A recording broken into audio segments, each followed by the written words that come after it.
Vai começar mais um Ânima Podcast, o podcast mais católico desse Brasil. Eu sou a Kenny, estou aqui com o Bertaldinho, marido da Kênia, sempre azul. E hoje nós trouxemos para vocês, que vocês tanto pediram, ele, Guilherme Freire. Verdade. Bem-vindo, Guilherme. Tudo bom, pessoal? Que Uma bom, alegria viu? estar aqui. Chegou o dia. Chegou o dia. Chegou o dia, chegou Poxa. o dia. É Que bom. isso aí. E antes da gente começar o nosso bate-papo aqui com o Guilherme, falar para vocês da loja Ânima. Olha só, a gente teve aqui o Eduardo Oliveira, que falou sobre o jejum de Daniel, o jejum de 21 dias que ele faz e tantas coisas legais. Os livros dele chegaram. Tá aqui, olha. 21 dias de oração, Despertando para uma Vida Abundante e Ser Família é Bom Demais. Ele falou aqui no episódio. E os livros estão na loja Ânima. Me perguntaram quando é que vai chegar. Chegou. Temos terços, enfim, temos tantas coisas maravilhosas que traz a gente para perto do sagrado. E quem ainda não entrou na loja, entre. É a loja animaoficial.com.br. Tem as nossas semijoias aqui. Eu estou com meu cordão de Nossa Senhora e minha pulseira, amém. Tem também o nosso livro Fátima. Esse é de presente para o querido Guilherme. Oh, muitíssimo obrigado. Muito bem, Guilherme, que eu sei que tem uma leitura assim... Como é que você lê? Ontem tava uma médica... que a gente estava numa festa ontem juntos. E ela estava dizendo que ele lê não sei quantas palavras e não sei quanto tempo, não sei o quê. Então, assim, você vai conseguir ler rápido. Dependendo do livro, depende bastante, porque tem assuntos, complexidades e tal. Dependendo do livro, eu leio mais ou menos umas 100 páginas numa hora.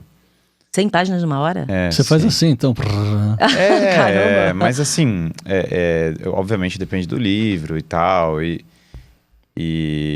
Mas sim, mais ou menos isso. Eu leio rápido. Só que você cansa, né? Você vai lendo muitas páginas, você cansa. Mas não é leitura dinâmica, nada disso. É mais uma... simplesmente eu vou... É uma técnica? Não é nem uma técnica, na verdade. Eu descobri, eu tinha um amigo que... Eu lia livros, né? E aí eu sentei pra ler um livro, assim. Eu falei, vou ler aqui. Aí eu sentei na frente dele, assim, e li o livro inteiro, né? E aí, de uma vez, assim... E daí ele olhou pra mim e falou... Aí ele falou, cara, deixa eu entender o que tá acontecendo, assim, porque... eu demorei 3 semanas, assim, então deixa eu ver o que fora aconteceu. da curva. O negócio aí ele fora olhou, da curva. ele percebeu, assim, que ele botou no Excel...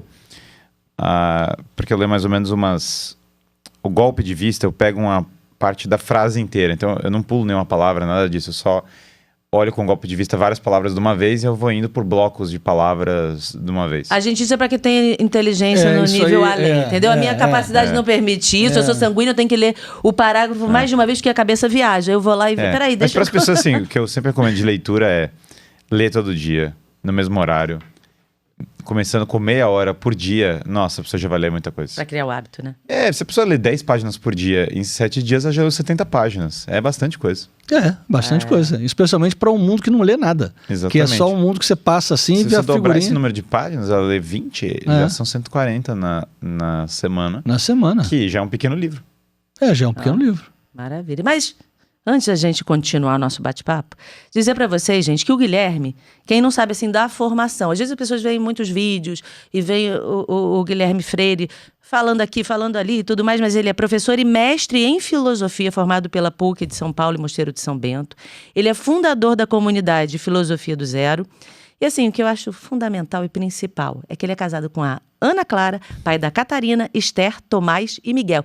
E um detalhe importante, ele é genro da Beatriz, entendeu? A Beatriz, um beijo, Beatriz. E, enfim, com a família linda, isso é o principal, né? Que é a família. Mas com certeza, sem dúvida, os maiores tesouros que eu tenho na minha vida são, em primeiro lugar, a minha fé, em segundo lugar, a minha família. Então, não existe nada maior pra mim. Essas crianças são um tesouro completo, minha esposa é um tesouro. Minha sogra é uma grande fã do podcast, então... que legal, gente. Estamos aqui em uma grande homenagem aí pra ela também, pra Beatriz. Mas sem dúvida é o maior tesouro. Um beijo, viu, Beatriz? Te espero aqui da próxima vez. Vai ser bom a gente se conhecer. Então, Guilherme, as pessoas te pediam muito para você vir aqui. E eu falei, pô, Guilherme tem um leque de assuntos que a gente pode falar com ele e tudo. E fiquei, assim, falando... Mas uma coisa tem me incomodado muito, que a gente tem visto... A gente acabou de passar pelas Olimpíadas e a gente viu tanta relativização na questão da lutadora, se é lutador, é homem, é mulher, não é. E a gente ficou assim... e a gente vê muito isso, a gente está numa sociedade da relativização, né? Tudo é relativo. Então, Eu queria ver, à luz da filosofia e de tudo que a gente vê hoje, como é que a gente define quem é um homem e quem é uma mulher? Porque aí depende do quê? O que é? As verdades estão muito soltas. A verdade depende do que você pensa, depende do ponto de vista. Porque tá um negócio muito esquisito. Tá tão doido que a gente vinha debatendo isso. E assim, eu vi algumas reportagens que dizia, olha, nós vencemos o preconceito. Mas na realidade, então, eu vou fazer uma comparação muito doida, mas era bom tirar então a Lei Maria da Penha. Por quê? Porque ali tinha um homem batendo numa mulher. Se fosse assim, aquela mulher, aquela lutadora, ela é uma lutadora, e ela, assim, tem um homem que nunca treinou na vida, magrinho, pequenininho. Não, ali era um lutador profissional que muda de sexo, ou sei lá, de Eu não sei nem se de ele é gênero. hermafrodita, eu nem sei qual é a história direita dessa situação. E aí vai e luta com uma mulher. E no final ele vence, porque óbvio, ele vai vencer qualquer lutador profissional com uma mulher mesmo profissional, a mulher tende a perder. Não, mas eu quero deixar uma coisa clara aqui, até para quem está assistindo. Eu não estudei a fundo o caso esse caso em si, mas existem outros casos, porque esse está dizendo, eu até ouvi dizendo, é homem, não é homem, enfim. Mas já vi outros casos de liberar homens que mudaram de sexo, competindo com mulher. Então, assim, à luz da filosofia, como é que a gente define um homem e uma mulher? Sim. Bom, então, primeira coisa, essa relativização dos sexos, ela não é nova. Ela explodiu agora, sem dúvida, mas isso já está sendo desenhado há séculos. Então, se você pegar para ler, por exemplo, o Frankenstein, da Mary Shelley. Então, Mary Shelley, ela é filha da primeira feminista, que é Mary Wollstonecraft. E no livro do Frankenstein, o monstro, né? Porque o monstro é feito pelo Dr. Frankenstein. O monstro ele é feito de partes de homem, partes de mulher e partes de animais. E é dada vida a ele por meio de energia elétrica. Por quê? O próprio marido da Mary Shelley, o Percy Shelley, ele era obcecado por essa ideia que vem em parte do ocultismo e vem em parte dessa visão materialista pós-Revolução Francesa. Então a cabeça dele está toda nessa visão revolucionária. E ele tinha essa obsessão. Quando o materialismo cresceu muito na Europa, eles tinham essa ideia de formar robôs e dar vida a esses robôs, de formar criaturas, de que a vida, se você não tem alma, a vida humana ela é infusa a partir de algum processo bioquímico, algum processo de energia e tal. Então, mas repara como o fato do monstro ser feito de parte de homem, parte de mulher, parte de animais e meio máquina, já é essa ideia de que há uma relativização do próprio sexo biológico. Se você olhar, faz sentido dentro dessa lógica revolucionária que Deus morreu, as coisas são basicamente relativas, absolutamente tudo é permitido. Se eu questiono verdades como justiça, bondade, por que eu não vou questionar todas as verdades apreendidas até o ponto de eu relativizar aquilo que é imediato em relação aos sentidos? E uma coisa engraçada do Frankenstein é que ele mata o Dr. Frankenstein e ele se torna humano lendo um livro sobre a opressão dos povos. Chega a ser até meio cômico, entendeu? Os povos são oprimidos, as pessoas sofrem, e aí é isso que torna humano. Então repara, nessa visão de mundo, a humanidade é dada pela ideologia e não pela natureza biológica. E essa ideia de que se você questiona a verdade, você começa questionando a verdade de cunho moral e você vai terminar questionando verdades de cunho biológico, isso simplesmente vem por uma preponderância da ideologia sobre a análise dos fatos. Porque, assim, qualquer pessoa, as pessoas comuns, elas vão obviamente entender que existe uma diferença de sexo, existe uma diferença entre cromossomos, tem o cromossomo XX e o cromossomo XY. Tem até uma entrevista muito engraçada, tem esse divulgador científico chamado Neil deGrasse, que foi dar uma entrevista, né, num programa, e aí ele fala ciência absoluta. Aí todo mundo fica lá, ciência absoluta, o Neil falou que é ciência absoluta, aí fala, beleza, Neil, ciência absoluta e tal. Existe sexo biológico segundo a ciência? E aí ele fica azul, né? Ele muda de cor umas 3 vezes, ele fica branco, fica pálido, fica não sei o que, ele tem todas umas... Ele simplesmente fica muito constrangido com a pergunta e ele não quer responder. E ele fala, não deveria responder isso porque isso vai ser usado por pessoas da direita e tal. Vai ser usado contra mim. Vai ser usado contra mim. Mas o fato obviamente, existe sexo biológico para a ciência. Obviamente, existe. Tem esse documentário feito pelo Matt Walsh, que é muito interessante, chama O que é uma Mulher, que é meio sátira, é meio engraçado. Ele sai perguntando para vários especialistas, para vários universitários, ele sai perguntando o que é uma mulher, eles não conseguem responder. Não conseguem responder porque eles não querem, por ideologia. Ele vai na Marcha da Mulher, e aí ele pergunta o que é uma mulher, e daí as pessoas na Marcha da Mulher falam, não sei, a mulher é o que ela quiser ser. Ele fala, mas o que ela quer ser? O que é isso? E aí ele vai numa tribo africana, e tem essa senhora na tribo africana, e ela responde de maneira muito bonita, ela fala, eu sou uma mulher porque eu dou à luz. E essa ideia de ser mulher porque dá à luz, ela é muito bonita, porque se você olhar no Gênesis, você tem a expulsão de Adão e Eva do Gênesis, e Deus fala de consequências para eles. Essas consequências são bem interessantes, porque ele fala das dores do parto e do suor do trabalho. Então, muitas pessoas, claro, vão falar, não, é importante ressaltar que o homem já trabalhava antes do suor do trabalho, perfeito, mas aqui eu ainda usaria uma outra abordagem, que é a seguinte. O parto e o trabalho são as ferramentas para os homens construírem qualquer coisa nessa terra. Só tem como você construir alguma coisa nessa terra trabalhando e tendo filhos. Porque todas as vidas nascem do parto e todas as coisas que nós construímos vêm do trabalho. Então, quando Deus fala, vocês vão ter o suor do trabalho e vocês vão ter as dores do parto, o que ele está dizendo é, aqui vocês poderiam trabalhar e produzir, ser produtivos, inclusive ter filhos e construir coisas, sem sofrer por isso, sem necessariamente passar pelo sacrifício para isso. Só que agora você vai ter que passar por esse sacrifício, porque você teve um desejo de viver a vida até o ponto que você foi para a morte, que é o ponto do pecado. E é o ponto do pecado original e é o ponto do pecado como um todo.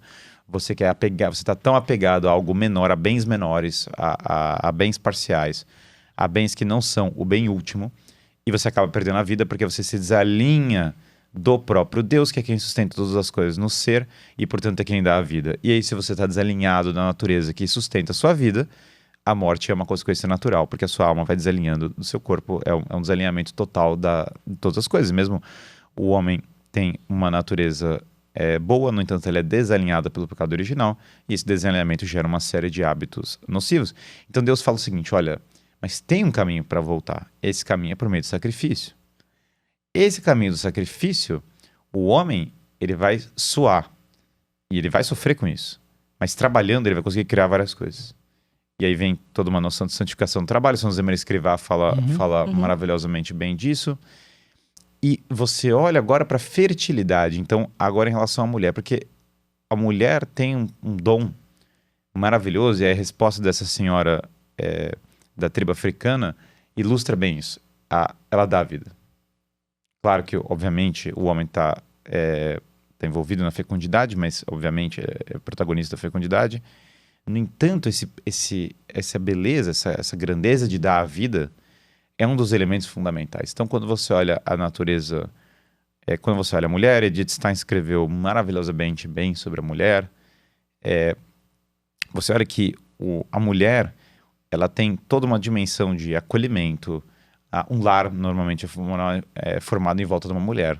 O homem sozinho, ele não consegue montar um lar, assim, aquela noção de aconchego, de unir os filhos, de trazer as pessoas. A mulher tem um papel gigante desde o começo, porque a mulher amamenta as crianças, ela é uma das primeiras... Todo mundo, a primeira referência que você tem é sua mãe. Então, a mulher, ela não só dá a vida, como a própria sexualidade dela, todas as coisas relativas a ela, tem essa noção de acolher as pessoas. E é muito bonito, porque no Cântico dos Cânticos, que é uma das metáforas mais bonitas que tem da relação com o amor divino, a noiva, ela é o símbolo da nossa alma que busca Deus, ou seja, que busca efetivamente estar em comunhão com Deus, né? Já o homem, se você olhar, hoje, claro, tem um ódio contra o masculino, porque fala, o homem promove guerras e outras coisas, sim. Só que o homem também é exatamente aquele que você vai ver ao longo da história protegendo as pessoas, trazendo segurança, trazendo liderança, tendo que, olha... o homem tem, você vai ver ao longo da história esse papel de, bom, é o seguinte, essas pessoas aqui estão sob ameaça, eu preciso protegê-las.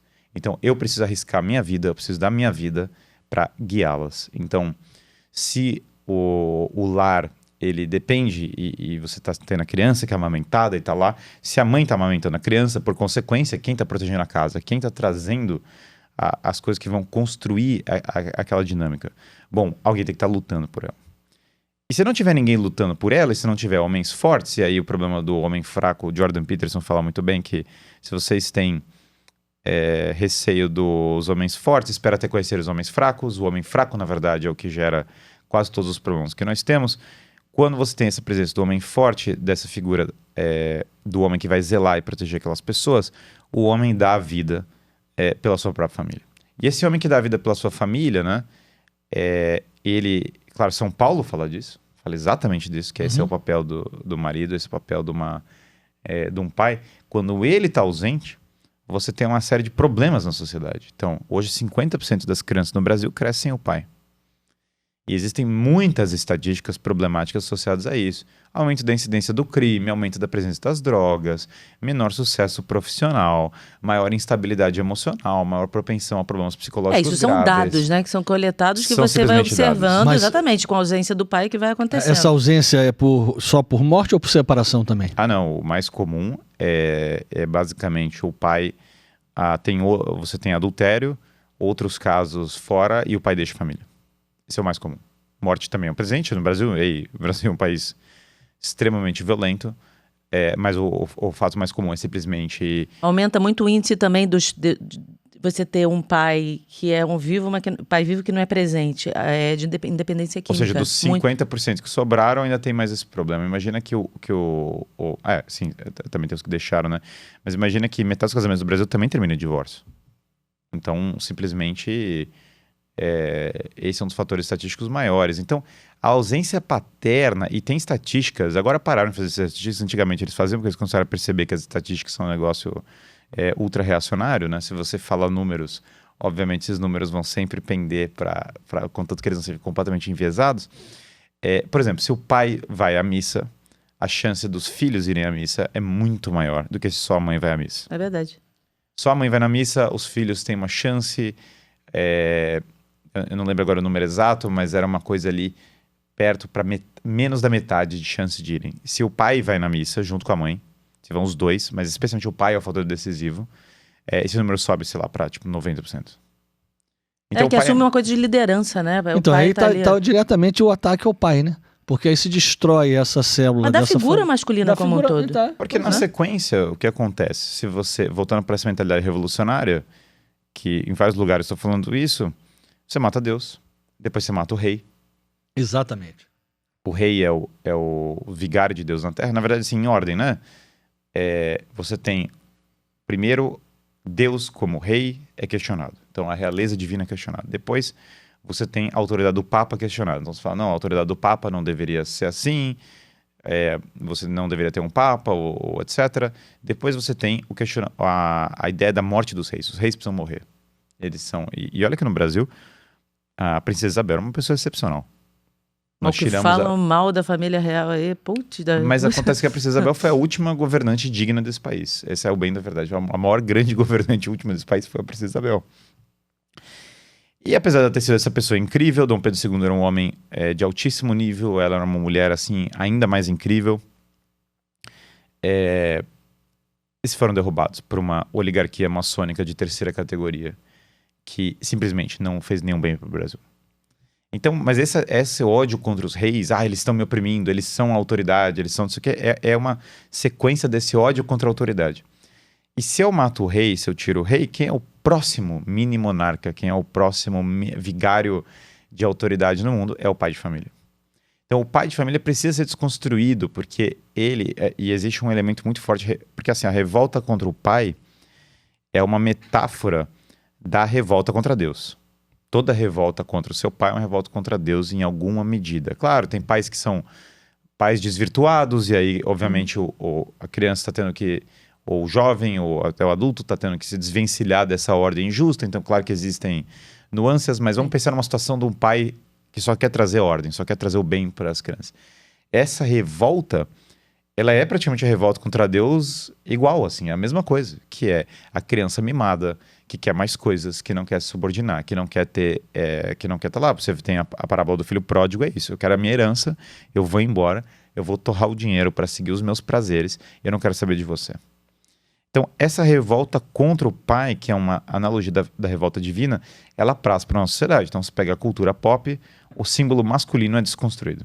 Não pode ter homens fortes, esses homens fortes têm que perder sempre, tem que ter a mulher é forte, ela é mentorada por outra mulher, ela não pode ter um marido, ela não pode ter um marido que ela dependa, ela não pode ter um pai que ela dependa, ela não pode ter um mestre homem que ela dependa, ela tem que ser totalmente, o que é irreal, porque na verdade, se você olhar as mulheres do mundo, elas querem ter bons pais, elas querem ter bons maridos, elas querem ter bons filhos, elas querem ter bons mentores. Isso é normal da natureza feminina. Mas, no entanto, embora você coloque isso seja na natureza, a mídia cria uma narrativa, cria um sistema em que todos os personagens masculinos têm que sumir. E aí, a partir do momento que você não tem referência masculina, a referência masculina dos homens é uma referência muito fraca, que é, o que é ser homem? Ser homem é encher a cara, ir pra balada, falar grosso, ser homem são coisas acidentais, que nada tem a ver com o ápice da masculinidade, que é a paternidade. No fundo, qual é o auge da masculinidade? É a paternidade. Qual é o auge da feminilidade? É a maternidade. Porque todas as pessoas nascem de pais e mães, e o auge é esse. E se você quiser olhar as virtudes em última instância, eu diria ainda que é olhar para São José e olhar para essa visão de uma paternidade, de uma pessoa que protege, que consegue sair do próprio país para proteger a família, que tem uma visão sobrenatural com a esposa, que está toda hora zelando pelo trabalho para guiar as pessoas. E você tem essa visão da Pietà, que é a Virgem Santíssima, mas que você olha para a Pietà, ela tem sofrimento, e as mães sofrem pelos filhos, e ali é um sofrimento muito grande, que é a morte do filho, mas ao mesmo tempo ela tem serenidade, fé, porque ela entende que a morte do filho dela é a redenção das pessoas. Então ela tem amor naquele lugar. Então Michelangelo conseguiu captar na Pietà essas duas coisas, que é a ideia de sofrimento na dor, mas ao mesmo tempo uma profunda esperança e um profundo amor daquilo que vai gerar frutos no espírito. Então, o sim, então se Eva, obviamente, teve o não, agora você tem o sim de Nossa Senhora. E esse sim de Nossa Senhora, né, essa que é a nova Eva, né, como falam, né, esse sim, ele dá um ideal de feminilidade muito grande. Então, recontextualizando o homem e mulher, os homens aspirando a serem pais e as mulheres aspirando a serem mães, era para ser o óbvio do óbvio, eu estou falando em certa medida realmente era para ser uma obviedade, né? Isso resolveria muitos problemas na sociedade, mas assim, num nível que é difícil até explicar. Se as pessoas tiverem famílias estruturadas em volta delas, elas têm... Resolveu tudo. Você resolveu praticamente todos os problemas sociais. Tudo. Acabou. Por isso que a luta é contra isso. Porque se você tiver pessoas que não têm famílias fortes, elas são dependentes, elas são mais facilmente controladas pelo Leviatã, elas são mais facilmente controladas pelo sistema e elas são mais facilmente escravizadas. Então, é importante tudo isso que você está falando, porque você estava dizendo, você começou lá com Frankenstein falando da questão do que isso está sendo planejado há muito tempo. sim. Então, a gente não tem como não falar disso, e até para quem nos acompanha, quem, enfim, segue a Ânima e vê, acho que é importante a gente falar da cultura woke para as pessoas entenderem o que é, e para elas não caírem nessa armadilha e ficarem atentas ao tudo que acontece. Sim. Porque a coisa vem entrando, é aquela fumacinha suave, aí você vê um negócio ali, aí você vê outra coisa, e você vai absorvendo aquilo, e se você não para fazer uma análise crítica e peraí, deixa eu ver o que está acontecendo, você acaba sendo engrupido por aquilo tudo. Foi o post que eu mandei para você outro dia, uma mulher... com a caixinha, Foi. pedindo o cara em casamento, o e o cara chorando com um buquê de flores. Com um buquê de flores chorando. Ela ajoelhada e ele chorando com um buquê de flores. Não foi uma foto você pode achar um fake, negócio não. fofo, mas de fofo não tem nada. Eu recomendaria muito que ele fosse na minha academia de jiu-jitsu. Acho que seria muito... Ele pode chorar também lá, enfim, mas talvez... Mas pelo menos vai chorar por um bom motivo, né? Apanhando lá. Gente, mas uma inversão de papéis doida. É uma inversão do papel. Então, cultura woke é a expressão pop do progressismo, que é o progressismo é a ideologia, é a religião estatal, é a ideologia oficial do sistema de poder que veio do iluminismo. Então você tem 3 países que tiveram revoluções iluministas, que são França, Inglaterra e Estados Unidos. Esses 3 países exatamente fizeram revoluções contra a monarquia, contra a autoridade antiga, contra a nobreza e a religião. Essa ideologia, criaram uma ideologia para justificar essa tomada do poder. Por exemplo, John Locke, que é um dos pais do liberalismo, foi literalmente contratado, foi pago para fazer uma ideologia contra os Cavaliers na Inglaterra, que eram a antiga tradição inglesa, que fazia referência aos nobres, ao feudalismo, ao catolicismo, ao anglicanismo de alta igreja.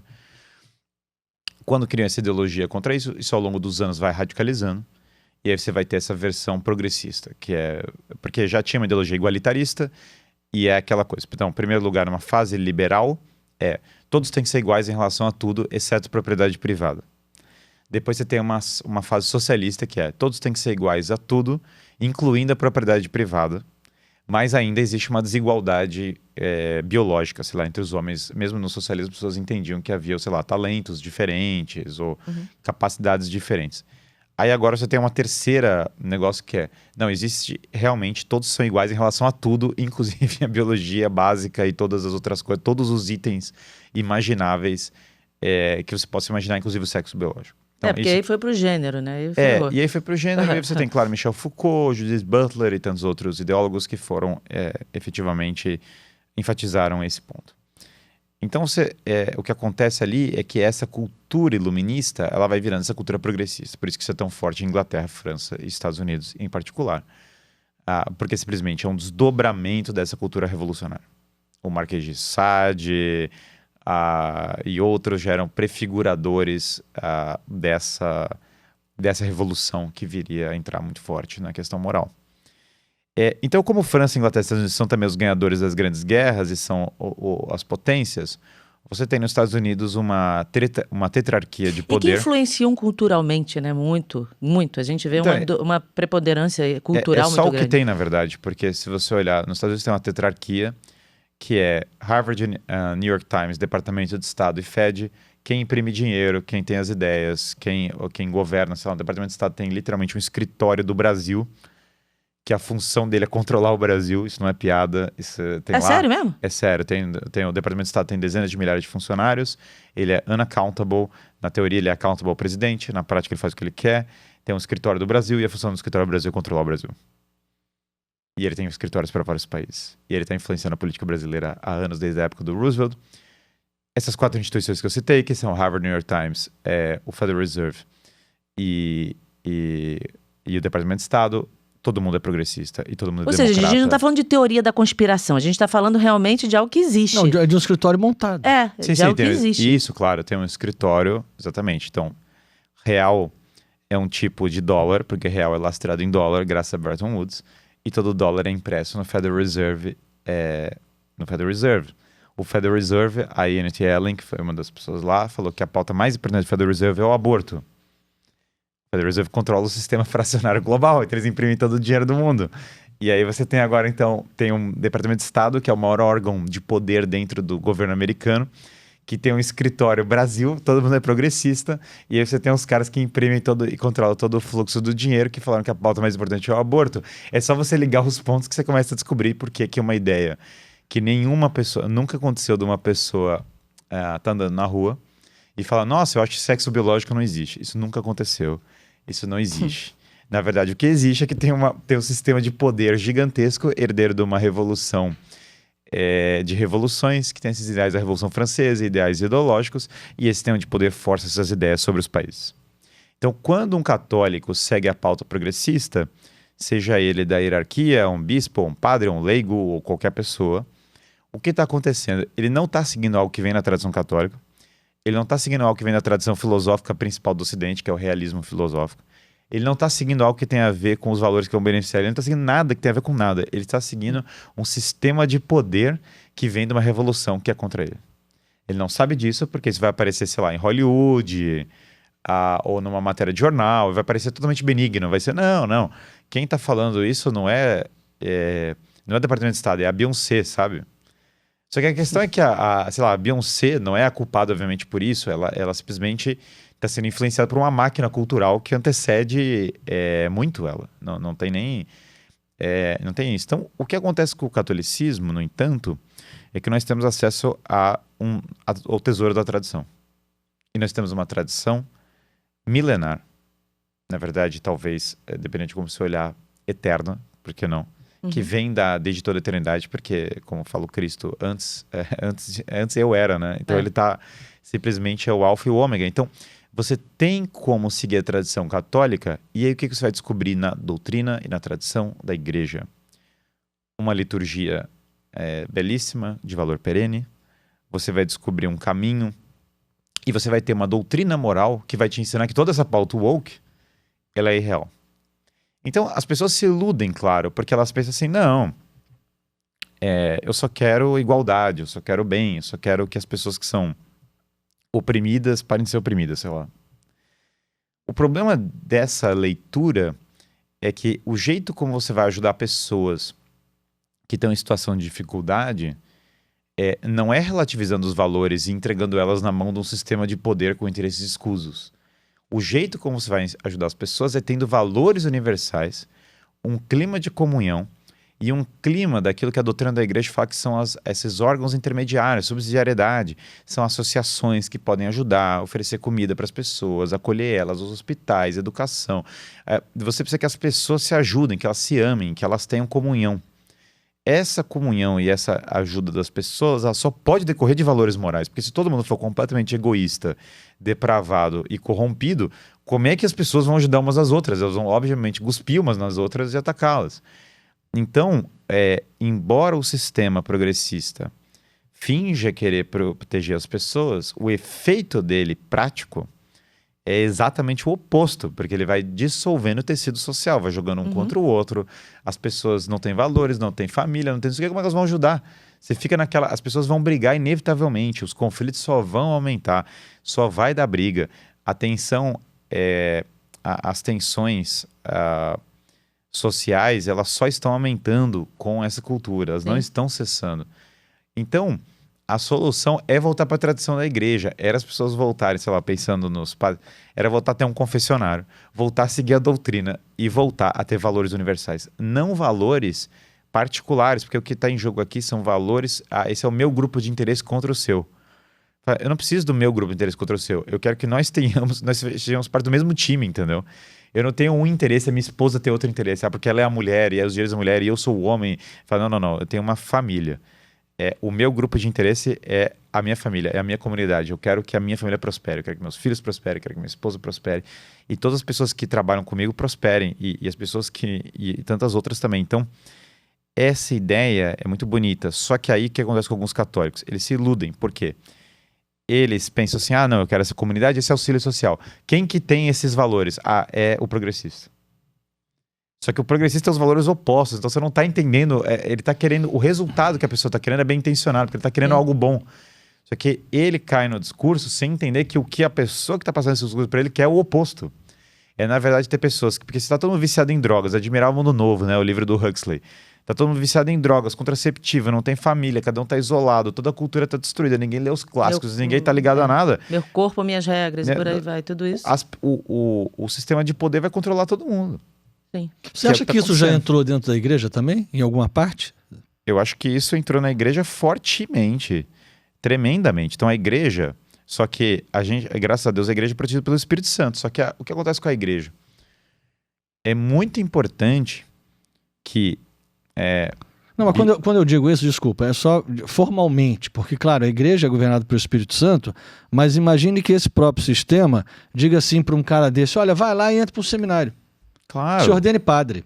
Tem vários... E destrua por dentro. Você quer um café quente? Não, é melhor, né? Quer, porque você já esfriou. Quer um cafezinho quente? Pode ser mais um. um. Gelado não dá. Você sabe que o que é importante? Vamos lá. Pensando na igreja. Bispos e padres, eles têm uma missão. Então, um bispo é um sucessor dos apóstolos. E ele tem uma autoridade. E ele recebeu uma vocação. Quem deu essa vocação foi Deus. E mesmo o padre que foi ordenado com muita má formação, Deus chamou ele para a ordenação. Deus deu uma missão para ele. essa missão que Deus deu é um tesouro muito grande. E na eternidade ele vai sempre olhar e falar, esse foi o tesouro que me foi dado. Para qualquer bispo ou padre, e isso vale também para os leigos, claro, ou religioso, qualquer vocação dentro da igreja, vamos pegar qualquer vocação. Qual é o tesouro que você está buscando? Porque muitas dessas pessoas, elas não são, elas estão seguindo o que sai na mídia, o que elas ouviram na universidade, o que elas vão ouvindo coisas diferentes, às vezes sem ter acesso à tradição, e elas vão sendo levadas. Então depois elas vão exercer o ministério delas levado para essas ideias. E essas ideias não vão necessariamente fazer bem para essas pessoas, elas vão, na verdade, fazer o oposto, vão fazer muito mal. Então quando você é uma pessoa que tem uma vocação, o que você tem que olhar e falar, calma lá, a quem eu devo fidelidade? Eu não devo fidelidade aos príncipes desse mundo. Eu não devo fidelidade ao mundo, diabo e a carne. Eu não devo nenhuma fidelidade a eles. Na verdade, eu deveria fazer o oposto. Eu devo fidelidade ao Cristo que é rei, a Deus que é eterno. Então, eu tenho que olhar para a minha alma e veja, eu me compadeço das pessoas, não é um ponto aqui de, vamos então... Eu genuinamente me compadeço porque o problema, gente, é assim, as pessoas não têm noção, tá? Tem gente que é mal intencionada e tem noção. Beleza, existe uma minoria que sabe exatamente o que está fazendo e está fazendo na má vontade completa. Eu concedo que... Mas o resto vai entubando, né? O resto, as pessoas... Então existe isso, não é? Tem gente que é maquiavélica mesmo e tá bolando isso e fazendo de propósito. Mas o grosso das pessoas, elas não estão maquiavélicas, elas estão sendo influenciadas pelo outro cara que pelo mesmo sistema. Elas vão absorvendo aquilo e vão indo, né? Então o que elas têm que fazer? Elas têm que começar a lutar a batalha da formação. O que é essa batalha? Voltar para os doutores da igreja. Voltar para São Tomás de Aquino. É isso aí. Voltar para a doutrina. Temer a Deus antes dos homens. Voltar para a tradição. E bater o pé. Tem esse lindo livro, O Senhor do Mundo, recomendo fortemente, que é essa batalha entre o anticristo e os padres que são fiéis. Como é que é o nome do livro? O Senhor do Mundo. Quem é o autor? O autor é o Robert Hugh Benson. Vou até anotar aqui. O Senhor do Mundo. Tem uma editora Santa Cruz, tem uma versão da editora Santa Cruz. O Robert Hugh Benson era filho do arcebispo de Canterbury, anglicano, se converteu ao catolicismo. E ele escreve esse livro, que é um livro que já tem 100 anos, em que um senador americano é tipo o anticristo, e aí tem a ascensão disso. E aí tem a batalha da igreja contra esse cenário. Só um detalhe, você falando isso, a gente sempre diz isso aqui que é importante, já que a gente está falando muito, a gente fala muito de Fátima e tudo. A irmã Lúcia disse que a batalha final... contra a família. Do demônio é contra a família. Exatamente, porque destruindo a família... Bom, a irmã Lúcia disse absolutamente tudo, na verdade, né? Com essa frase. Com todas as frases. Assim, na verdade, a aparição de Fátima, ela tem todos os itens. Primeiras grandes guerras, que foi a destruição das últimas... da última... A Primeira Guerra, por exemplo, destruiu os últimos reinos católicos da Europa. Depois você tem... os erros da Rússia que vão espalhar pelo mundo. Depois você tem a fragmentação da igreja e martírio, que é o que está envolvido no terceiro segredo. Você tem a necessidade da conversão, do rosário. Você tem o que aprendam a ler para poder voltar para a palavra de Deus. A ler, ou seja, voltar exatamente onde você falou. Você tem que o dogma da fé se apresenta em Portugal, que se estende ao Brasil. E aí você vê esse renascimento católico no Brasil. Tudo está é o milagre público mais visto do século... sei lá, que a gente tem registro, na verdade, que na história... Claro. Nós não temos nenhum milagre com tantos testemunhos. Eu conheci pessoas em Portugal que falaram para mim, eu estava lá. E tem várias coisas incríveis, por exemplo, uma São Nuno, que o Brasil não existiria sem São Nuno, o cavalo dele se ajoelhou na cova da Iria séculos antes da aparição de Fátima. Então, assim, é um negócio...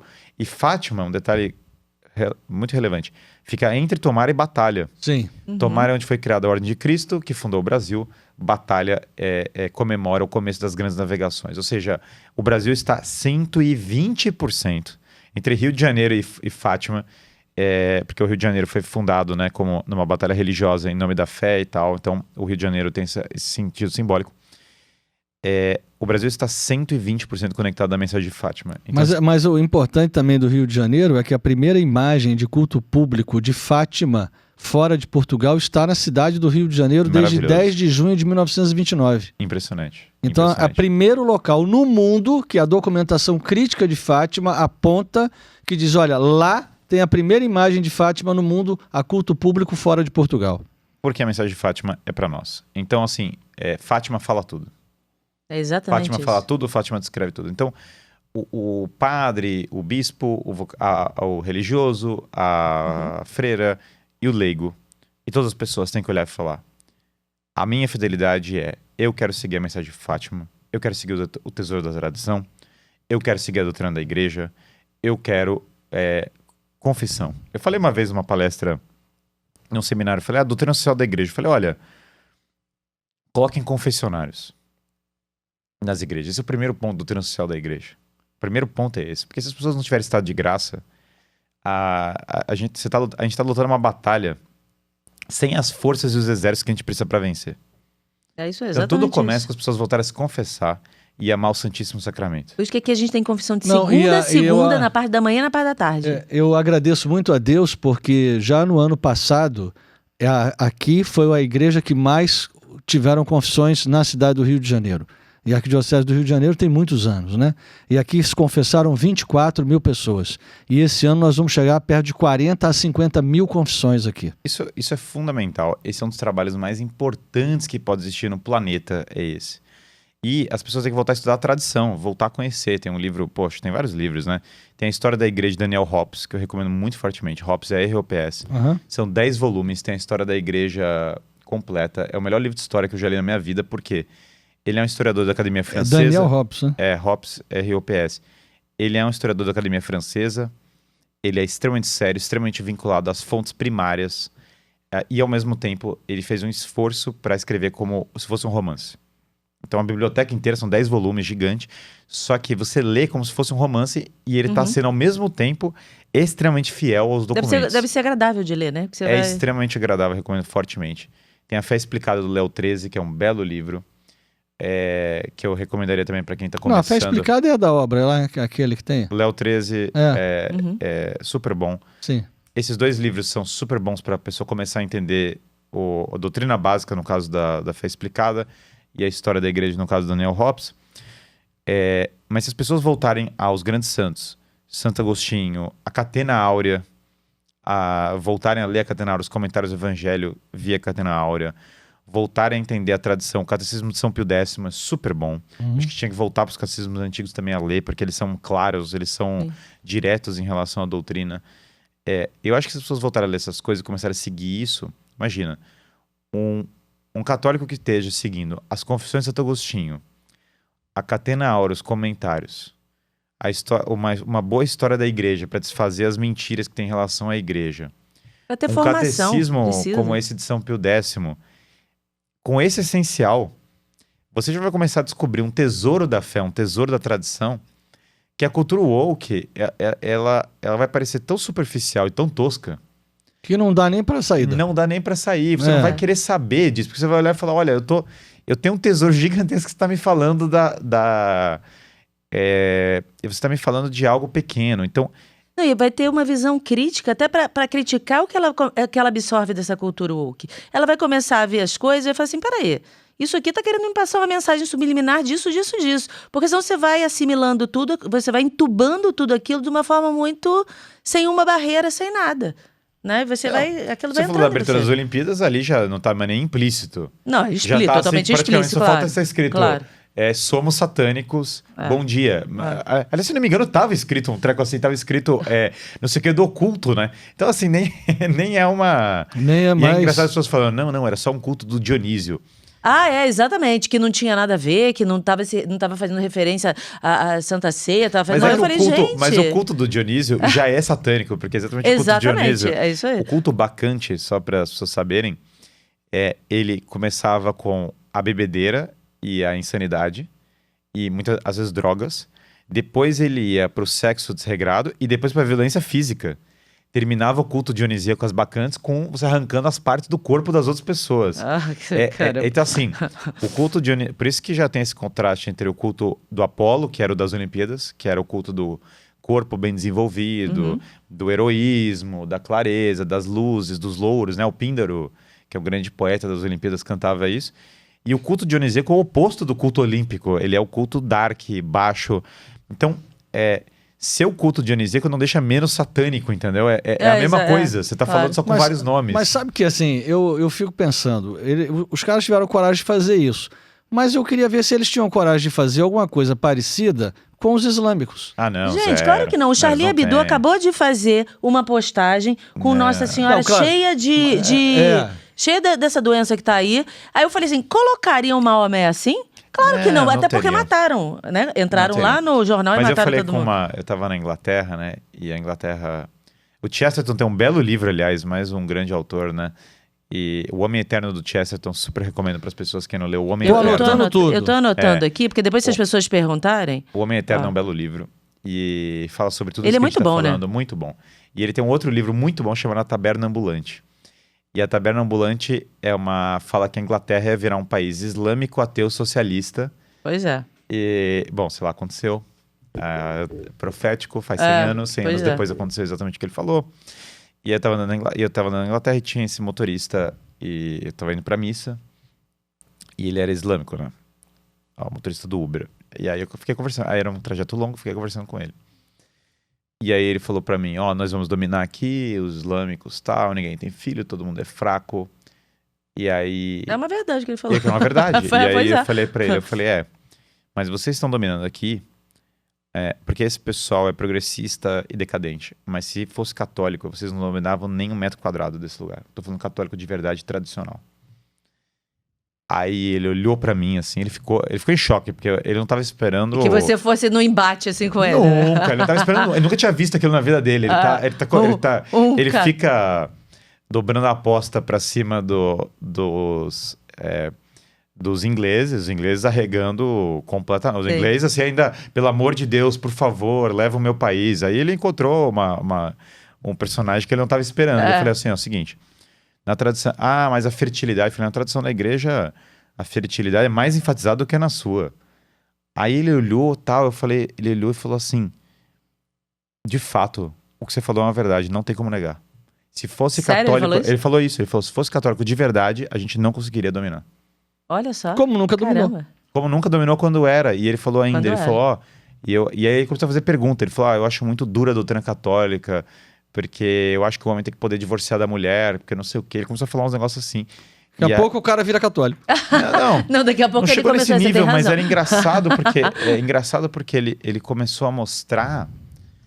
E aí é o ponto, ele começou a mostrar respeito e deferência. Por que vai dominando? Óbvio, porque todo mundo é fraco, é isso aí. Todo mundo é decadente, tudo é muito podre, ninguém tá convicto de nada. Então, a convicção do muçulmano, ela tá lá. Só que nós tínhamos que ser mais convictos. Óbvio. Com e certeza. Eles vão respeitar muito mais, vai ser muito mais pacífica a convivência com qualquer pessoa, se você se posiciona. E é claro, falar, olha, a França é um país católico. Fim. Só tem França católica, só tem a França de Joana d'Arc, São Luís e Carlos Magno, não tem outra França. Mas a França é tolerante com todos os povos. Não, a França é católica, fim. Mas não gostei, não sei o que, é azar, isso não é a França. Se você quiser, tem outros lugares. A mesma coisa em relação ao Brasil, tá? Só existe o Brasil católico. Não, mas eu quero o Brasil. O Brasil foi fundado com uma missa. A terra de Santa Cruz foi fundada com uma missa. Esse aqui é o maior país católico do mundo. Só existe o Brasil católico. Mas nós precisamos fazer os católicos saírem do IBGE. Os católicos precisam desesperadamente sair do IBGE, por quê? Quando o católico está no IBGE, ele é o católico só em nome, ele está prejudicando a alma dele, deixando de cumprir a missão dele em relação à sociedade e deixando de cumprir a missão do país. Para a sobrevivência do nosso país, olha, a gente discute tanto, as pessoas me perguntam tanto, porque eu estudo filosofia política e eu entro loucamente nessas questões e tal, economia e tal, mas, gente, qual que é o centro? Qual que é o ponto principal? Não é a mecânica política que tem a sua relevância. Se nós convertermos esse país de verdade, que é o que ele tem que acontecer, se nós nos convertermos de verdade, começando só os católicos do país, todos os problemas desse país vão cessar por tabela. Não é assim, Guilherme. Eu postei outro dia no Instagram a frase: só Deus pode salvar o Brasil. E uma coisa engraçada dessa frase é que não importa qual sentido você usa, ela é verdadeira. Ela pode ser tomada em vários sentidos. Em todos os sentidos que você tomar ela é verdadeira. Não existe... quando você tirou a religião... que aconteceu com esse secularismo, a ideologia política virou religião. A religião das pessoas hoje é política. Elas não têm mais uma religião... o dinheiro é religião, elas têm outras religiões, mas são religiões reais. Agora deixa eu te perguntar uma coisa de curiosidade minha. Você sempre foi católico? Eu me converti... Eu fui batizado, me confessei quando era jovem, estudei no colégio católico, minha avó era bem católica, e me afastei ali por volta dos 12 anos. E aí, quando eu tinha 19, eu voltei à fé. Eu entrei na faculdade de Direito, estava um clima bem inóspito, ideológico, eu comecei a me refugiar na biblioteca para estudar. Aí eu abri um livro do Platão, que falava sobre imortalidade da alma. E aí eu comecei a ler os Irmãos Karamazov, e aí eu fiquei assim, poxa, a imortalidade da alma, né? Será que tem alma? Será que Deus existe? Comecei a ler os Irmãos Karamazov, Dostoiévski, que era um livro que falava sobre alma também, sobre conversão. E aí comecei a empilhar livros ateus e livros cristãos. E comecei a ver os argumentos dos dois lados. E aí... Isso é interessante, né? Porque você vou botar em xeque. Pera, deixa eu ver o que está dizendo aqui, o que está dizendo aqui. Descobrir a verdade aqui, onde é que Tem tá. hora que o Espírito Santo diz, né? Não, e aí chegou uma hora que eu falei, eu percebi uma coisa. Os livros ateus... Bom, até o Richard Dawkins agora tá falando que ele é culturalmente cristão, ou seja, já era. Então os caras já jogaram a toalha, porque já viu que já era. Mas eu comecei a ler esses livros, e aí eu comecei a comparar, e eu percebi que os livros ateus não conheciam os argumentos cristãos, e os cristãos conheciam os argumentos ateus. E aí, nessa, eu me fechei com a Suma Teológica, a parte de Deus existe. Lá no meu quarto, eu falei, esse aqui é o campeão dos argumentos cristãos, se ele tiver errado, eu não preciso me converter. E aí eu fiquei a madrugada lendo esses trechos sobre a existência de Deus. E quando terminou, eu falei, caramba, Deus existe. E agora, né? E aí começou esse processo, eu peguei minha Bíblia da Primeira Comunhão, que era a último eu não sabia nem rezar o Pai Nosso mais, só sabia rezar a Ave Maria, ainda lembrava. Peguei a Bíblia da Primeira Comunhão, tinha um terço de plástico que vinha junto com a Bíblia. Comecei a rezar aquele terço, tinha lá como rezar. E aí voltei para a igreja. Então foi São Tomás de Aquino que me convenceu. É interessante, você não foi... Porque muitas pessoas acabam se convertendo pela... Vamos dizer assim, pela emoção, vão Não, mas numa ele igreja... precisava que fosse São Tomás. Mas o dele foi pela razão, né? Ele estudou para um culto da renovação carismática e sair de lá. Vou me emocionar aqui. Não, zero tinha essa chance. Na verdade, eu provavelmente teria me afastado mais. Nada contra a renovação carismática, só simplesmente o perfil. Sim, claro. Cada um tem um perfil. Cada um tem um perfil e eu tenho mas é engraçado porque... eu não imaginava que ia passar por esse processo de conversão, né? E aí a minha vida intelectual toda vinculada a isso, porque eu li esse livro, A Vida Intelectual do Padre Sertilanges, que é um belo livro, eu li 3 vezes, e eu falei, é isso que eu vou ver pra minha vida, esse é o meu caminho, né? Quando eu entrei na faculdade de filosofia, falaram, você vai estudar vários outros filósofos. Você concluiu direito? Não, eu larguei direito na metade pra fazer filosofia, e depois fiz mestrado em filosofia. E aí eu tava na faculdade, eu entrei na filosofia e falaram... Não tinham as pessoas que falavam pra você, mas você vai fazer o quê com filosofia? Vai ganhar dinheiro como? Não tinha povo que falava isso, não? Ainda tem? Algumas pessoas, vírgula, todo mundo. E eu tive e foi engraçado, porque eu ainda falava em empreender, né? Falava, não, eu vou empreender e tal. E as pessoas... Aí que as pessoas... Piravam. Falavam, como? Com filosofia? Você vai empreender na vai ser professor. Você vai estudar. E aí todo mundo... Vai dar aula pra padre. Ninguém entendia nada. Ninguém entendia absolutamente nada do que disso. Ninguém mais faz essa pergunta. Hoje em dia, mas na época era isso. Mas eu tava bem tranquilo, bem convicto sabia exatamente o que eu estava fazendo. Né? E aí me falaram assim, você vai estudar filosofia, você vai descobrir vários outros filósofos. E aí você vai se afastar do tomismo, de São Tomás de Aquino, você vai ver que isso é muito limitado e tal. E aí, quanto mais eu estudava para irritação de alguns colegas e de professores... mais eu saí da faculdade de filosofia do mestrado, cada etapa que eu saía, mais convicto. E muito mais convicto de que São Tomás de Aquino, de que o tomismo é a melhor linha filosófica. Eu estou 100% convencido. Ter lido Nietzsche, Hegel, Descartes, sei lá, Rousseau, Deus do céu, Rousseau, então, mais ainda, eu só fui ficando mais tradicionalista. E aí eu concluí que o tomismo é pura sanidade. Esse é um ponto que eu não recomendo que as pessoas leiam coisa ruim, eu recomendo que elas leiam coisa boa, para não perder tempo, como eu tive que perder com todas essas coisas. Você já fez o filtro pra galera. Eu fiz o filtro, mas no entanto é engraçado porque assim esse tesouro tava lá, entendeu? No final do dia, essa vontade de não, eu quero aqui um outro filósofo que vai me afastar do catolicismo, vai me afastar, não sei o quê. É toda uma revolta vã, é toda uma tolice, porque eu lembro de estar lendo a Hannah Arendt um dia falando, né? Ela estava comentando sobre São Tomás e ela não é tomista, enfim, ela é uma pessoa que passou pelo socialismo, por várias coisas diferentes, né? E aí ela estava comentando, falando, São Tomás é um autor curioso porque não tem pergunta que ele não responda. E o intelecto humano se sacia de uma maneira assim que você não encontra em nenhum outro lugar. Então a Ana estava preparando as aulas dela, né? E aí E você conheceu a Ana onde? eu conheci a Ana na capela da PUC de São Paulo, que era onde fazia direito. Legal. E conheci ela lá, tal. A gente ia na missa e a gente se encontrava bastante na missa, tal. E aí a Ana estava preparando as aulas dela, né? E aí ela falou, eu falei, ela estava assim, não, vou pegar vários livros aqui, livros mais modernos, eu vou cruzar eles, eu vou não sei o quê. Aí eu falei, amor, não faz isso não, vai na Suma Teológica, na Catena Áurea de São Tomás, que vai estar tudo que você precisa.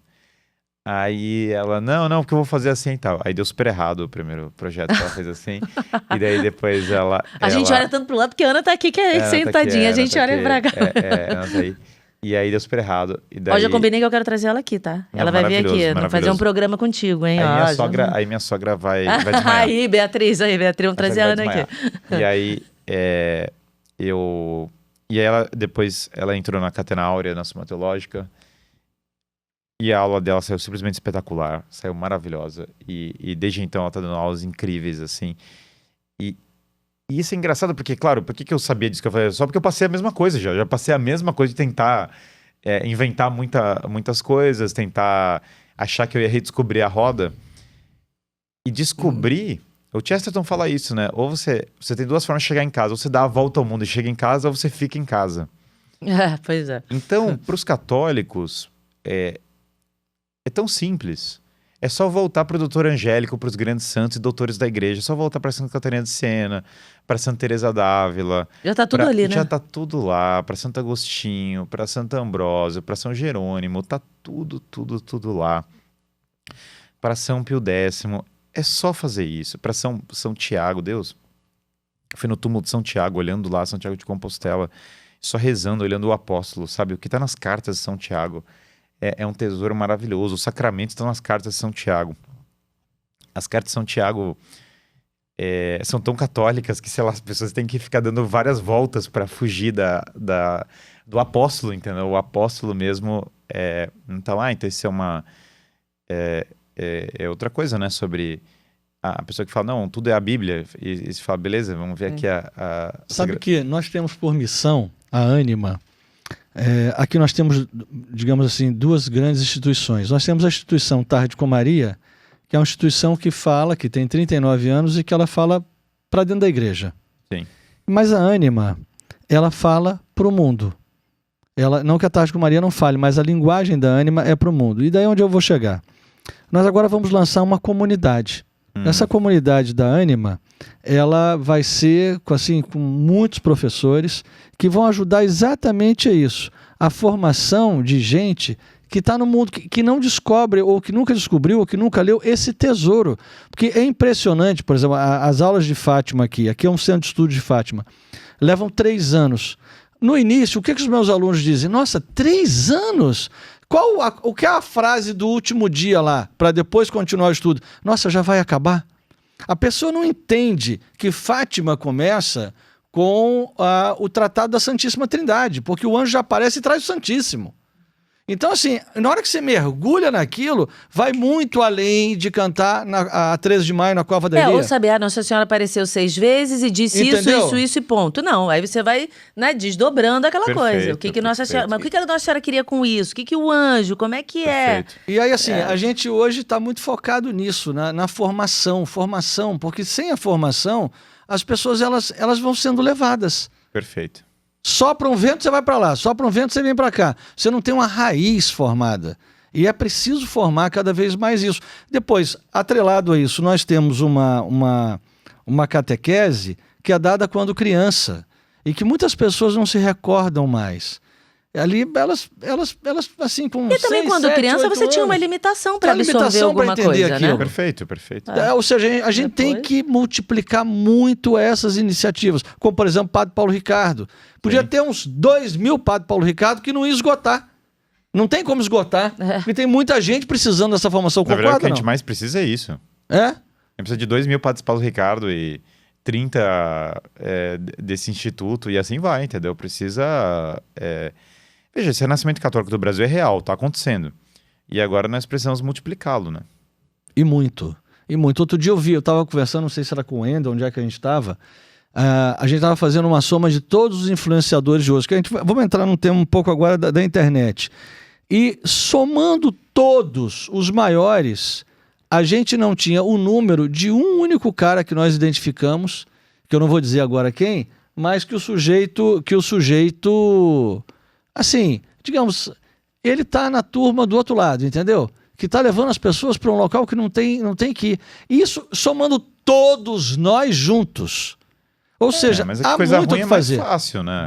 É. Você falar, não faz nada com a sua vida, vai lá e segue qualquer prazer imediato, é mais fácil. Pois é. Você Só- falar, vai estudar, é mais difícil. Você falar, seja Claro. burro, é mais fácil. Isso é meio óbvio, né? Eu não fico chocado com o fato de todo mundo do que bomba na internet ser coisa podre, porque, evidentemente, tem duas pessoas. Tem um maluco que aparece aqui e eu falo, vamos ler a história da igreja de Daniel Hobbes. Vamos ser uma boa pessoa, vamos ter filho. Aí aparece outro maluco e fala, não, seja idiota, vai pra rua, faz qualquer coisa e desperdiça sua vida. É natural que, eu não sei se eu sou pessimista, mas eu acho tão natural que vai ter uma grande quantidade de pessoas que vai falar, é verdade, né? Melhor ser ignorante e desperdiçar minha vida. O mal, ele tem um atrativo de ser grosseiro. Agora, ele tem um problema, que é aí que as pessoas têm que olhar. Beleza.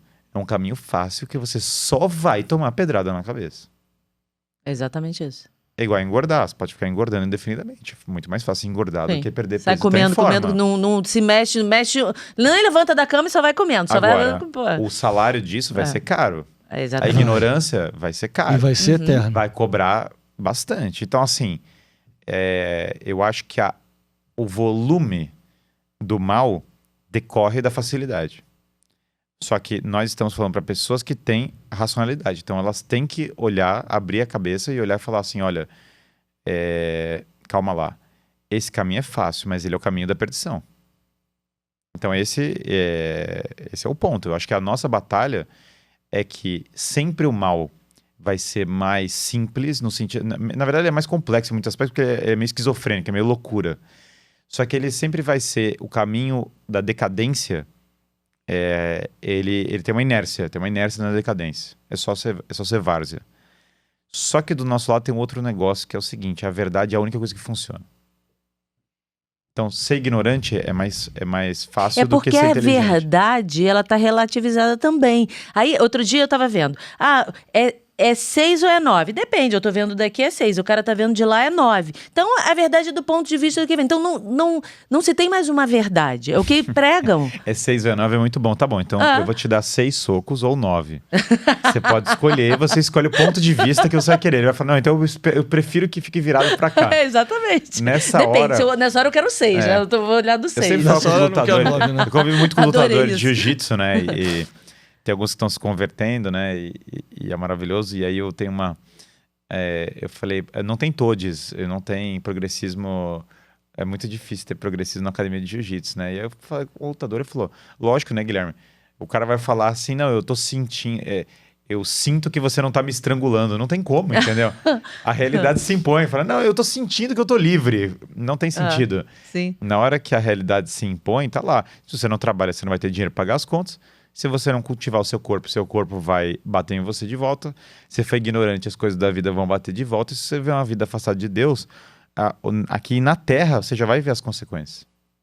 Então, tem aquele filme Nefarious, né, que é bem interessante, né, que o final é meio tosco, tem algumas dificuldades, é um pouco mal produzido em alguns aspectos, mas o diálogo principal é maravilhoso, que é esse psiquiatra ateu debatendo com um possuído, né?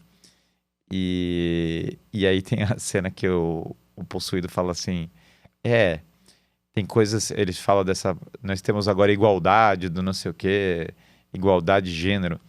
E aí o demônio fala, isso aí não fomos nem nós que criamos, entendeu?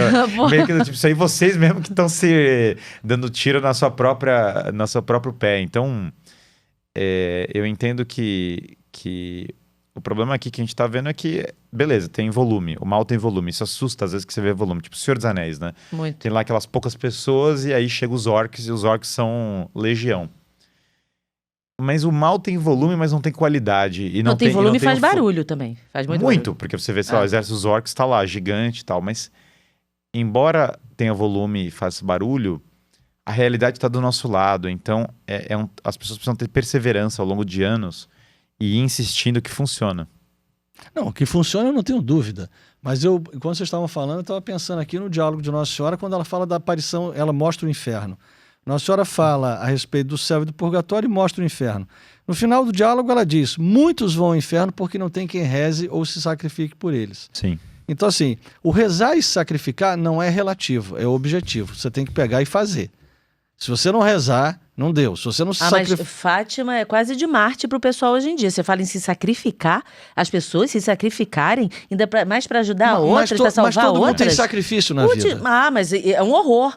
Pare Só de não sofrer. Tem oferecimento. Tem igreja com um letreiro enorme escrito, pare de sofrer. Inclusive, eu aproveito para pedir para todos as religiosas e todas as pessoas que estiverem assistindo que rezem por mim e pela minha missão. Então, aproveito para já que estamos falando nessa, né? Ó, o Guilherme é esperto, viu? Eu gostei disso. Não vai ter vários, eu sei que aqui vai ter vários que assistem, entendeu? Aproveito. Tem muitos padres que ofereçam missas pela minha missão, que realmente é o melhor pedido que eu posso ter para vocês. Nós vamos colocar você num programa que a gente tem aqui, chamado 1000 Missas por Você. Caramba.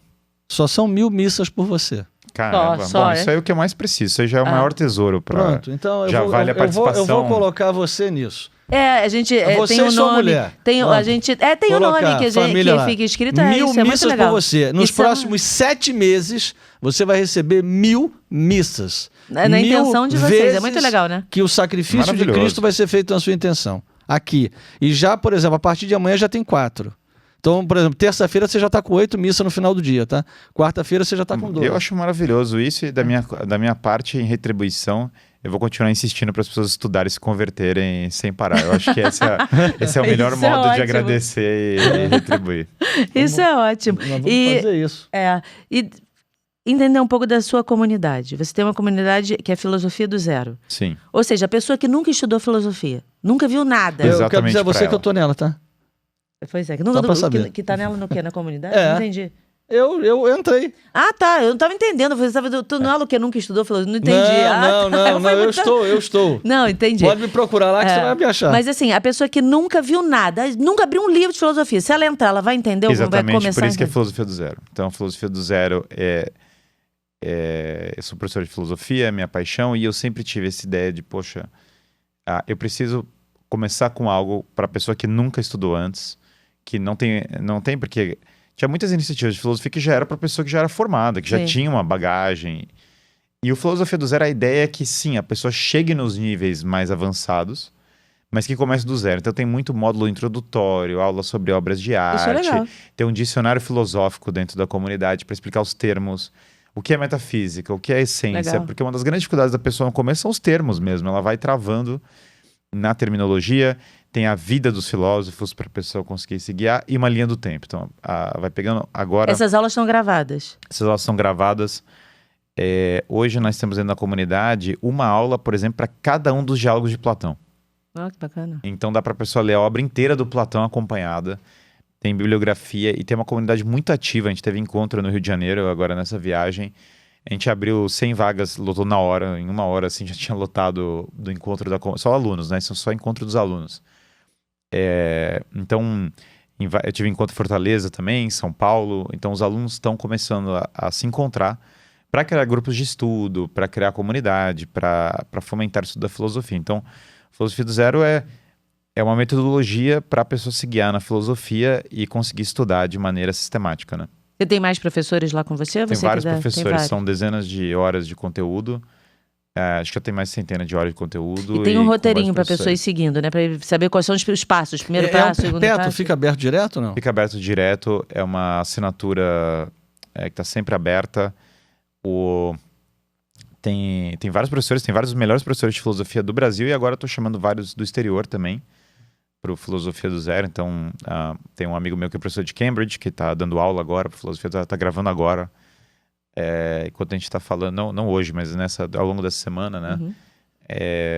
Quando as pessoas estiverem assistindo, ele vai estar gravando. Então, já é o segundo professor estrangeiro e a ideia é ter mais também. E do Brasil também acho que já achei vários dos melhores professores. Então é isso. Então, na Filosofia do Zero tem material e tem a linha do tempo certinha para quem quiser acompanhar. Tem um módulo introdutório, linha do tempo. Legal. Tem curso sobre Santo Agostinho. Que tá lá, tem curso de especial que eu gravei, inclusive, na Catedral da Sé, em São Paulo. Que bacana. Então tem um visual bem bonito, assim, e aí eu fiz questão de fazer um curso especial de Santo Agostinho, que eu acho que é um tema fundamental. Então a gente vai entrar agora, a gente vai gravar várias aulas do Santo Agostinho, da patrística também agora, que acho um dos períodos mais importantes, né? Então, enfim, tem sobre filósofos modernos também, às vezes com uma abordagem crítica, por exemplo, Rousseau. Eu gravei lá com enfim, mostrando alguns dos erros que tem ali e tal. Então, tem bastante material, pessoal. É bom que a pessoa vai vendo, vai absorvendo e vai, né? Como eu falei, muita gente não estudou, não viu nada. E aí fala, por onde eu começo, né? Qual o primeiro... eu peguei um dado anteontem no Fire. E o dado é o seguinte. Veja como isso é fundamental e como a gente precisa fazer, como ele disse, milhares de iniciativas dessa. Porque a pessoa pode dizer assim, o padre Paulo Ricardo faz isso, então o mercado está saturado. O Ítalo também fez, o mercado está saturado. A Ânima vai fazer a comunidade, o mercado está saturado. Está saturado? Vamos lá. Guilherme Freire está saturado. Guilherme Freire está fazendo, já fez e está saturado. 8,8 bilhões de pessoas no mundo. 5,6 bilhões de celulares. Veja lá. Então, assim, é um negócio assustador. O mercado está saturado. Só no Brasil tem mais de 200 milhões de pessoas. Exatamente. Como é que vai saturar esse mercado? Dá pra dar Não, aula? exatamente. A gente tem que fazer muito, E ninguém consegue atingir todo mundo. Muito. E cada um atinge públicos diferentes. Exatamente, com perfis diferentes. Perfis diferentes. É isso aí. São É muito abordagens importante. diferentes. Como você falou, você não se identifica com a renovação carismática, né? Você se identifica com uma linha mais tradicional. Mas tem gente que não vai se identificar com uma linha mais tradicional. Vai precisar de uma linha mais E certamente carismática. você tem, como a gente também, tem assinatura de gente de fora do Brasil. Tem. Não é? Portugal, muitas pessoas. E eu tô montando uma turma nos Estados Unidos agora. De americanos. Porque, inclusive, é isso, né? Se a gente pega o mercado Latam, e se você pega, por exemplo, só Portugal, o digital nesses lugares ainda é muito anterior do digital daqui. Sim. Ou seja, se consome muito o material daqui. Sim, na Colômbia tem um pessoal que me assiste, super. Um abraço pro Julian também, Colômbia. se estiver assistindo. O Julian assiste várias coisas, é um amigo querido lá da Colômbia, enfim, super. É importante, sim. Agora, depois do curso de filosofia, qual é o próximo passo? Pessoa que ela fez ali disse, olha, tô bem aqui e tal, agora eu quero aprofundar. O que você tem para esse aprofundamento? Eu acho que é dentro da própria comunidade, né? Você vai tendo dentro da as própria comunidade aulas vai tendo... vão- É que o Filosofia do Zero vai embora. E ali mesmo a ideia é agora fazer muitos encontros com as pessoas, cada vez mais criar engajamentos ali além disso, né? Mas com esses momentos presenciais? Com momentos presenciais, sim. Eu tenho uma outra empresa chamada Em Busca da Verdade, que aí é formação clássica para empresários. Essa é totalmente presencial. É verdade, com o... Como é o nome dele? Gabriel Kanner. Com o Gabriel Kanner, exatamente. Então eu tenho a gente tem turma em São Paulo, em Belo Horizonte. Essa Em Busca da Verdade? Em Busca da Verdade. E é o quê? Uma formação para? Para donos de empresa. Em Interessante. particular. Então são donos Aí de no Rio ainda empresa não ou tem? líderes empresariais. Não, no Rio não tem uma turma. Mas tem muitas pessoas que viajam do Rio de Janeiro para assistir em São Paulo, né? Uhum. Em São Paulo são 7 turmas. Então, isso daí tem um Instagram, EBV Oficial. Assim, não tem vaga aberta, ele é invitation only, na verdade. Mas as pessoas são convidadas que participam. Mas nada impede a pessoa de mandar mensagem lá no... É presencial. É tudo presencial. EBV. EBV oficial lá no Instagram vai aparecer. E aí, no caso, os empresários se reúnem, vocês se reúnem com empresários e aí ali tem Tem toda uma outros professores formação. também e tem uma formação de 2 anos, Interessante. que é uma formação em filosofia clássica focada na vida empresarial. Mas Interessante. online. Não, Não, presencial. Por isso tem que ser presencial mesmo. Tem que ser E as presencial. reuniões são o quê? Semanal, quinzenal, mensal? Quinzenais, São 2 anos, reuniões quinzenais, 4 meses no semestre. Em São Paulo. Em São Paulo e tem uma turma em Belo Horizonte. Interessante, eu gostei no Rio disso. de Janeiro, né? Cadê os empresários cariocas? Eu vou pro Fire em Belo Horizonte. Eu vou pra mentoria da Craft, não sei o que, em São Paulo. E Rio de Janeiro. Pois vocês têm que agitar. Vocês têm que agitar. Rio de Janeiro tem. Tem essa turma em Dallas que eu citei. Aí, vai pra Dallas e não Vai vem pra no Dallas, Rio. vai pro Rio de Janeiro, Aí, assim, olha só. Foi pra A turma em Dallas. Dallas são americanos, inclusive, e realmente, tá lá em Dallas, tá agora em setembro. Eu vou 2 dias de formação lá em Dallas pro pessoal. Aí são empresários americanos lá, o pessoal do boi, do petróleo, sei lá. Dallas é o pessoal raiz, assim. Exatamente. E aí são 2 dias, né? Então, é bem bacana. Então, é um trabalho que me dá muita alegria também. Certamente vai frutificar, né? Vai andar. Certamente tem que frutificar pro Rio de Janeiro. Eu sempre puxo a brasa pro Rio de Janeiro, tem que ter, gente, né? vambora. São trabalhos muito diferentes. Para quem quiser ter acesso ao trabalho e seguir uma trilha, ler os livros, aí Filosofia do Zero, que aí qualquer um que queira estudar. Mas a gente tem empresários que assistem a gente também. Como é que faz aí? Mas aí você falou que é por convite. Não, é só aí por convite. Mas dá para mandar uma mensagem para EBV oficial.